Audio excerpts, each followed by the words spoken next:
Now let's look at the actual requirements that it takes to become a nurse.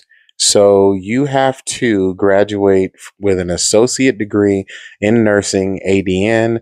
This is typically a 2-year program offered at community colleges or technical schools. And then you could go the Bachelor of Science of Nursing. This is a 4-year degree offered at colleges and universities. This means that for us to have actual nurses sitting and doing the nursing profession, that they have to have a 2-year associate's degree prior to sitting for their nurse licensing exam. Can somebody explain to me why the heck we have people that want to borrow $200,000 a year for a degree for a job that requires an associate's degree?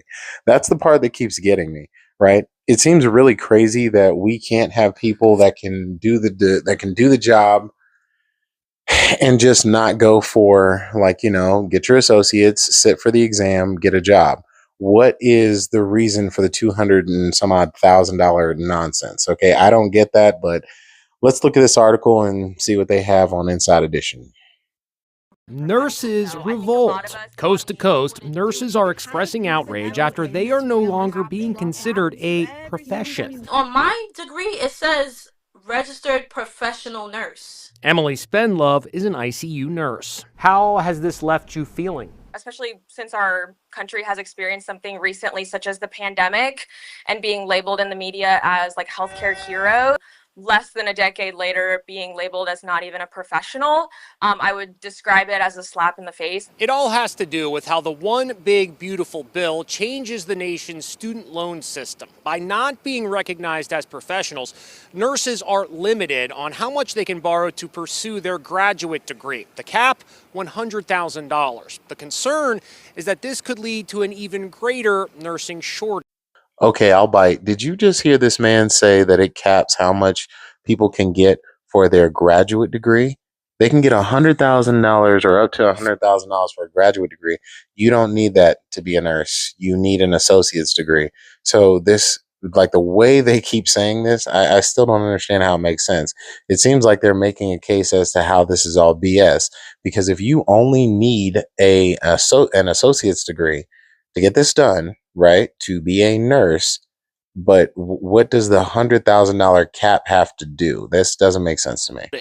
This could put the nursing profession and the future of nursing kind of in danger. It is deterring a lot of current nurses from pursuing advanced practice nursing degrees as well.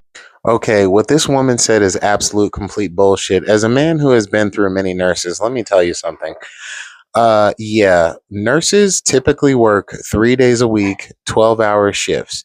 If you think that a bunch of women are not going to line up for a 3-day work week to work 12-hour shifts and have 4 days off after getting an associate's degree, you're a fucking idiot. Okay, there's really no other way to put that. You've never met a woman in your life. You've never dated one. If you think a woman is not going to show up for a job where she can work 3 days a freaking week and make a wage above the minimum average with an associate's degree, you're just stupid if you think that. I'm sorry. It's really hurtful. 26-year-old Tessa McDonald is a pediatric ICU nurse. I just don't understand how that wouldn't be professional. Everyone wants a nurse who knows what they're doing, who's kind and compassionate. Okay, kind, compassionate, and knows what they're doing. So a person with a great personality and still that associate's degree in nursing, which is what is required, training to do the nursing job, that person is still qualified. This does not explain why you need hundreds of thousands of dollars worth of debt to do this job. Okay, and I'm not saying put underqualified people in there. I just want to throw that out there as an anecdote because somebody's going to say, well, you want the least qualified nurses.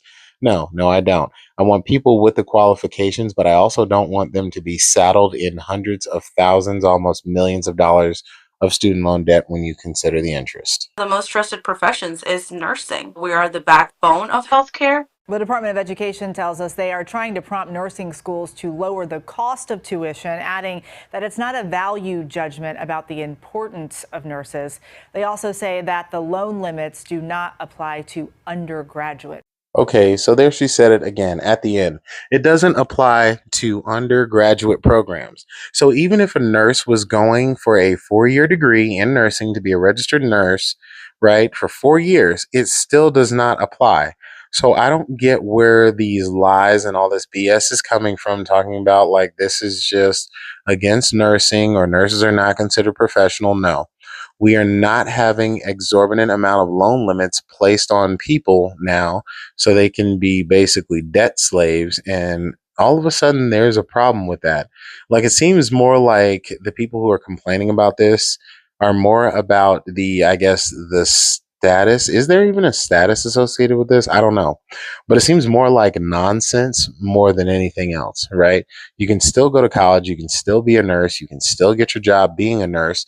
So it doesn't seem like there should be any uproar or any of this stupidity should be just going on. But hey, that's just my thoughts. You guys tell me what you think in the comments below. All right. Peace.